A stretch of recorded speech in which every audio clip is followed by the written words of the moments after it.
ഇല്ല, അഥവാ നടന്നിട്ടുണ്ടെങ്കിൽ ഓഡിറ്റർ അറിഞ്ഞിട്ടില്ല. അപ്പോൾ അതുകൊണ്ട് ഈ ഓഡിറ്റ് റിപ്പോർട്ടിലെ പല പരാമർശങ്ങളും ഇനി ഞങ്ങൾ വിശദമായിട്ടുള്ള മറുപടി കൊടുക്കുമ്പോൾ പലതും മാറിപ്പോകും. അതാണ് ഈ റിപ്പോർട്ടുകളുടെ പരാമർശങ്ങൾക്ക് കാരണം. ഞങ്ങളുടെ ഭാഗത്തു നിന്നുണ്ടായിട്ടുള്ള സമയോചിതമായിട്ട് കാര്യങ്ങൾ മറുപടി കൊടുക്കാത്തത് കൊണ്ടുണ്ടായ വീഴ്ചയാണ്. അപ്പോൾ ഈ റെക്ടിഫിക്കേഷൻ അടിയന്തരമായി നടത്തണമെന്നാണ് ഇന്ന് ബോർഡ് തീരുമാനിച്ചത്. 27-ാം തീയതിയാണ് വയസ്സ് വരുന്നത്. അതുകൊണ്ട് 26-ാം തീയതിക്ക് മുമ്പ് ഇനി ഒരു 9 ദിവസം ഉണ്ടല്ലോ, 10 ദിവസമുണ്ട്. ഈ 10 ദിവസത്തിനുള്ളിൽ ഈ പറഞ്ഞ റെക്ടിഫിക്കേഷൻസ് ഒരു യുദ്ധകാല അടിസ്ഥാനത്തിൽ നടത്തണമെന്നാണ് ഇന്നത്തെ ബോർഡിൻ്റെ തീരുമാനം. ചർച്ചയ്ക്ക് ശേഷം ഞങ്ങളെടുത്ത തീരുമാനം. പിന്നെ അതിനുവേണ്ടി ഒരു ടാസ്ക് ഫോഴ്സ് ഇന്ന് രൂപീകരിക്കാൻ ഇപ്പോൾ ബോർഡ് തീരുമാനിച്ചു. ദേവസ്വം കമ്മീഷണറും അക്കൗണ്ട്സ് ഓഫീസറും പിന്നെ ചീഫ് എഞ്ചിനീയറും അടങ്ങുന്ന ഒരു ടാസ്ക് ഫോഴ്സ് അതിനുവേണ്ടി ഇന്ന് രൂപീകരിച്ചിട്ടുണ്ട് ബോർഡ്.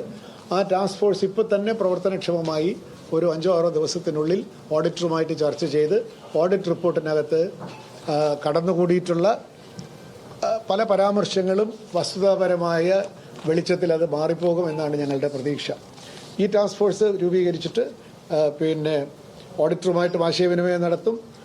ദേവസ്വം ബോർഡിനുള്ളിൽ ചെയ്യേണ്ട നടപടികൾ പൂർത്തിയാക്കി സമയബന്ധിതമായിട്ട്, അതുപോലെ തന്നെ IIICയുമായിട്ട് നടത്തേണ്ട ചർച്ചകളും സംശയ നിവാരണങ്ങളും അല്ലെങ്കിൽ ലാക്ക് ഓഫ് ക്ലാരിറ്റിയും ഒക്കെ തന്നെ ഈ ടാസ്ക് ഫോഴ്സ് ഇത്രയും ദിവസങ്ങൾക്കുള്ളിൽ പൂർത്തിയാക്കും.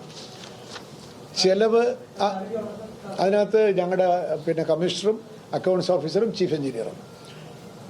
ഈ ചെലവ് ഈ പ്രോസസ്സിനെ പറ്റി പറയുകയാണെങ്കിൽ ചെലവ് അധികരിച്ചെന്ന് തോന്നുന്ന കാര്യങ്ങളിലോ അല്ലെങ്കിൽ സപ്പോർട്ടിംഗ് ഡോക്യുമെന്റ്സ് ഇല്ല എന്ന് പറയുന്ന കാര്യങ്ങളിലോ ഒക്കെ തന്നെ വിശദമായിട്ടുള്ള പഠനം നടത്തി ബില്ലില്ലാത്തതാണോ, നമ്മൾ കാണാത്തതാണോ, സമയത്ത് കിട്ടാത്തതാണോ തുടങ്ങിയ കാര്യങ്ങളിലൊക്കെ തന്നെ വ്യക്തത ഉണ്ടാകും.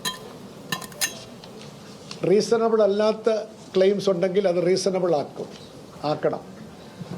മറ്റൊന്ന്, എല്ലാ ക്ലെയിംസും അംഗീകരിക്കാൻ പറ്റില്ല. ഇപ്പോൾ ഉദാഹരണത്തിന് 4000 പേര് ബ്രേക്ക്ഫാസ്റ്റ് കഴിച്ചു എന്നുള്ളത് എന്താ അതിൻ്റെ അടിസ്ഥാനം?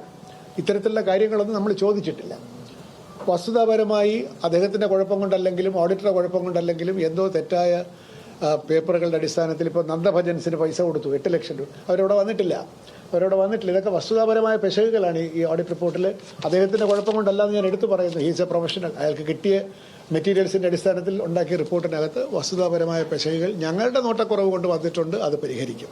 എന്തായാലും താഴെ പറയുന്ന കാര്യങ്ങളിലാണ് ഒരു വ്യക്തത ഇന്ന് നമ്മൾ ഉണ്ടാക്കിയിട്ടുള്ളത്. ഒന്ന്, കഴിഞ്ഞ ബോർഡ് ശ്രീ പ്രശാന്തിൻ്റെ പ്രസിഡൻഷിപ്പിലുള്ള ബോർഡ്, ഇത് എനിക്ക് തോന്നുന്നത് ഈ IIICയുമായിട്ട് MOU ഒപ്പിട്ടതിന് ശേഷവും ആ എമൗണ്ട് 4.99 കോടി രൂപയായി ഇതിൻ്റെ ചെലവുകൾ നിജപ്പെടുത്തണം എന്ന് അന്നത്തെ ബോർഡ് ഒരു തീരുമാനമെടുത്തിരുന്നു. ബോർഡല്ല, അന്ന് ഒരു മീറ്റിങ്ങിൽ ഒരു തീരുമാനമെടുത്തു. അപ്പോൾ അതുകൊണ്ട് 4.99 കോടിയിൽ ഈ അയ്യപ്പ സംഗമത്തിൻ്റെ ചെലവ് ഞങ്ങൾ അവിടെ വെച്ച് അതിൽ നിലനിർത്തും, അതിൽ നിജപ്പെടുത്തും. ദേവസ്വം ബോർഡ് അഡ്വാൻസ് നൽകിയ 3 കോടി രൂപ തിരിച്ചു വന്ന് ഞങ്ങളുടെ അക്കൗണ്ടിലേക്ക് ക്രെഡിറ്റ് ആയിട്ടുണ്ട്. ഞങ്ങൾക്ക് സ്പോൺസർഷിപ്പ് പ്രതീക്ഷിച്ച പലയിടത്തുനിന്നും സ്പോൺസർഷിപ്പ് കിട്ടിയില്ല. ഇനി കിട്ടാനുള്ളത് അദാനി തരാമെന്ന് പറഞ്ഞ 1 കോടി രൂപയാണ്. അത് കിട്ടും. അതിൻ്റെ GST അടച്ചു കഴിഞ്ഞാൽ അത് ഉൾപ്പെടെ തിരിച്ചു കിട്ടും. അത് നടപടികൾ എടുത്തുകൊണ്ടിരിക്കുന്നു. അങ്ങനെ വന്നാൽ തന്നെ 4 കോടിയോളം രൂപ അല്ലെങ്കിൽ 3,85,00,000 രൂപയാണ് അദാനിയുടേത് ഉൾപ്പെടെ ഞങ്ങൾക്ക് സ്പോൺസർഷിപ്പിൽ കിട്ടുക. ചില സ്പോൺസേഴ്സൊക്കെ പൈസ തരാമെന്ന് പറഞ്ഞിരുന്നു, അവർ വേണ്ടത്ര പ്രതികരിച്ചിട്ടില്ല. ഇങ്ങനെ വരുമ്പോഴും ഇനി ഒരു 99 ലക്ഷം രൂപ, ഏതാണ്ട് 1 കോടി രൂപ ഇപ്പോഴും ഒരു ഷോർട്ടേജ് ഉണ്ട് ഇത് വന്നതിന് ശേഷം. ഇനി ഒരു കാരണവശാലും ബോർഡിൻ്റെ ഫണ്ടിലൊക്കെ ആണെങ്കിലും ബോർഡിൻ്റെ ഫണ്ട് ഈ അയ്യപ്പ സംഗമത്തിന് വേണ്ടി ഉപയോഗിക്കുന്നതല്ല എന്ന് കോടതിയിൽ കൊടുത്ത വാക്ക് പാലിക്കും. ഉപയോഗിക്കാൻ ഞങ്ങൾ ഉദ്ദേശിക്കുന്നുമില്ല.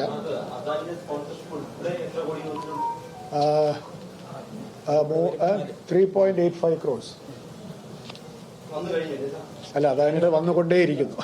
വരും, അത് വരും ഉറപ്പായിട്ടുണ്ട്. 385 കോടി രൂപ നമുക്ക് അങ്ങനെ സ്പോൺസർഷിപ്പ് കിട്ടി. നമ്മളിപ്പോൾ കൊടുത്തു തീർക്കേണ്ട 499. കേരള ബാങ്കിന്റെ 85 ലക്ഷം രൂപ അത് GST കൊടുത്തോണ്ട് 1 കോടിയിൽ അവർ GST കൊടുത്തിട്ട് 85 കിട്ടിയുള്ളൂ. അപ്പോൾ 1.85 അദാനിയുടെ 1.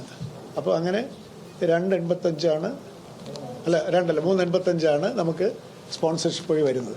ഇനി കൊടുത്തു തീർക്കാനുള്ളത് 499 നമ്മൾ നിജപ്പെടുത്തുമ്പോൾ കൊടുത്തു തീർക്കാൻ ഇനിയും ഒരു 1,15,00,000 രൂപ 1,15,00,000 രൂപ ഇനിയും ഉണ്ട്. അപ്പോൾ ബോർഡിൻ്റെ പൈസ ഏതായാലും എടുക്കുകയുമില്ല.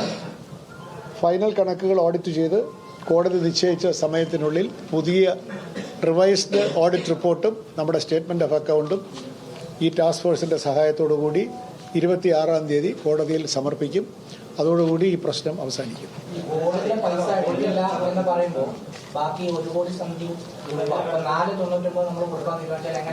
പല സ്പോൺസേഴ്സും ഒക്കെ നേരത്തെയൊക്കെ വാഗ്ദാനമൊക്കെ ഉണ്ടല്ലോ. അതൊക്കെ ഞങ്ങൾ പിന്നെ ഞങ്ങളുടെ പൈസ ആയാലും എടുക്കില്ല.